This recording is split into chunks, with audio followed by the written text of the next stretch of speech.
Welcome back, everyone. Got another video for you today. Hopefully this is pretty informative, but before we get into it, do me a little favor, subscribe to the channel, hit that little notification bell, like the video, all that good stuff that helps us out. Check us out on Facebook, Instagram, go to the website, tuckflyshop.com. If you got any questions about any of the videos or anything about our surrounding area, fishing here, guided trips, give us a call, 828-488-3333. So I figured today we would talk about how to select the leader and why you would select a certain size leader as far as length. Not necessarily the diameter of the leader. You know, we're not going to get into the 3X, 4X, 5X and stuff like that, but it's more of why would I fish a 6-foot leader? Why would I fish a 7.5-foot leader? Why would I fish a 9-foot leader, 12-foot leader, or even longer than that, maybe a 14 or 15-foot leader? So the simplest thing and kind of the, I'd say like the base or the simple rule is you fish a leader that's the same length as your rod. So if you're fishing an 8.5 or 9-foot, like 5-weight, for example, you'd probably pick like a 9-foot leader. If you're fishing a 3-weight rod, 7.5 or 7 foot 8 inches, 7 foot 4 inches, somewhere in there, you probably fish like a 7.5-foot leader. And that's just kind of a base rule of thumb. It's a general thing. It's a good starting point. Generally the water you're fishing kind of with those type of rods and those type of leaders kind of dictate that a little bit too, along with the way it casts with the rod and stuff like that. So before we get into why we would go longer or shorter, let's talk about like the physics of a leader and why you want a leader to be tapered. So generally if you buy like a pack of leaders from a company and you're not building your own, they're tapered, which means that it's got a butt section that tapers down to the fishable section, which is the actual X size of your leader. And generally, in most, and there could be some exceptions to this, so don't take this as every one of them is this way. Most of the leaders, the tippet section or the fishable section that is actually that X size is probably anywhere from 18 to 30 inches, depending on the leader. I'd say I probably typically see it be around that 22 or 24 inch mark.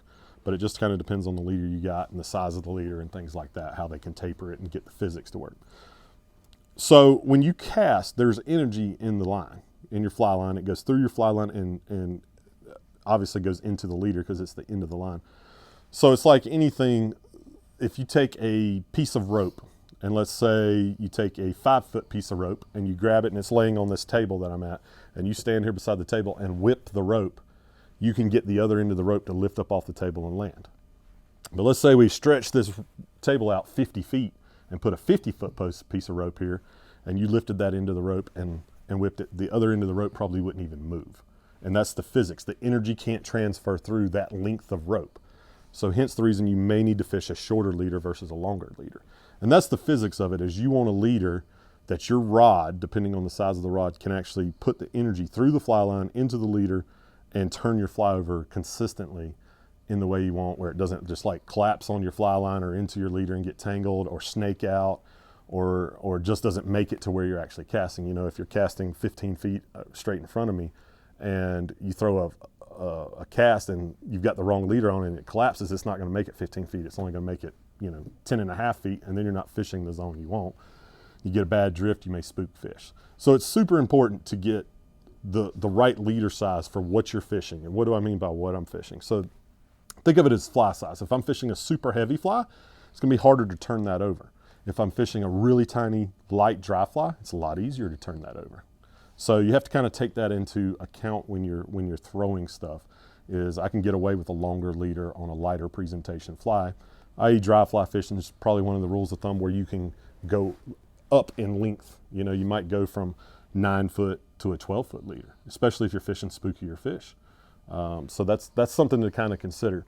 On the other end of that, if you're fishing, for bass, maybe throwing streamers or even streamer fishing for big brown trout or something like that, you're going to shorten that leader because that energy transfer in order to turn that heavier fly over is going to go through the shorter leader. So even for a streamer setup, I think 7.5 foot is probably a little long. I'd probably be closer to 6 foot just to get that nice turnover every time.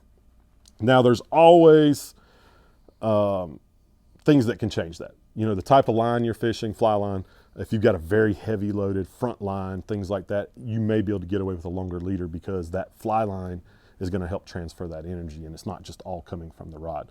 So take that into account. You may have to play with some sizes. and see what works best for the flies you're fishing. But you can't just say, hey, I'm going to start with streamer fish and keep the same leader on and then go to dry fly fishing, or vice versa. It just usually doesn't work out well for the angler.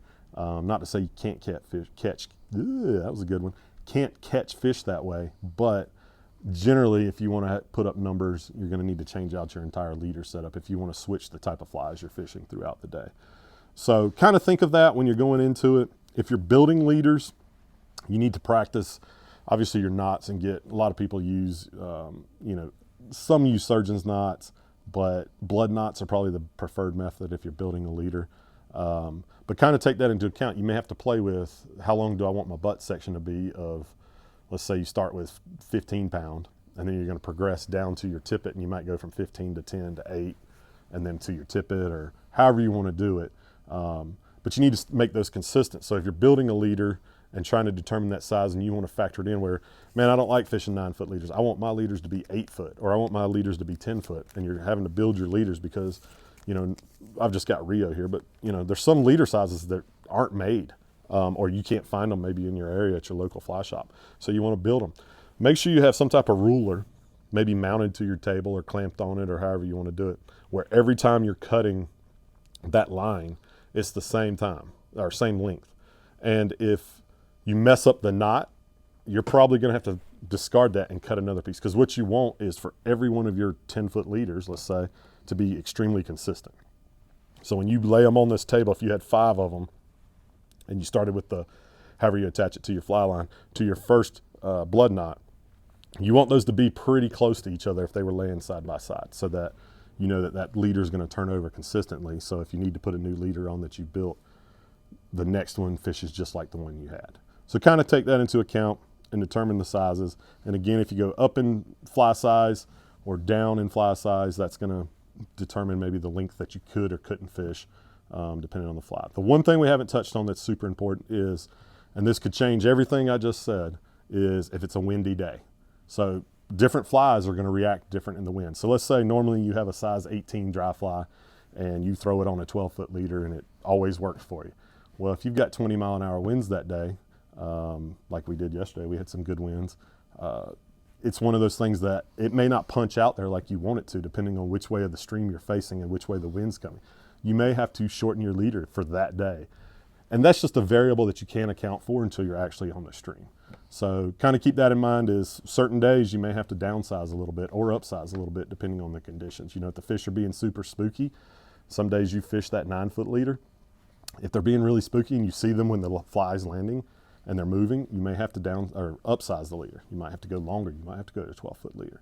And that's where, even in a lot of people that come here that don't fish the tuck, maybe they just fish the small streams, they say, oh, my casting doesn't matter. Well, as you get into longer leaders, your casting matters. If you don't have a good cast, that 12-foot or 14-foot leader is not going to turn over well for you. So casting does matter.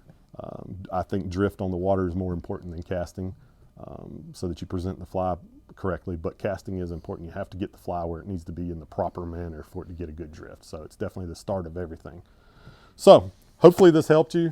If you've got questions about leader sizes or anything like that, we'll probably do a video on these X sizes for people that haven't been in fly fishing very long and want to know more about why would I fish a 5X over a 3X or a 3X over a 5X or so on. Probably be a good video for us to touch on, because I don't think we've done anything about that. Kind of a beginner video on leaders.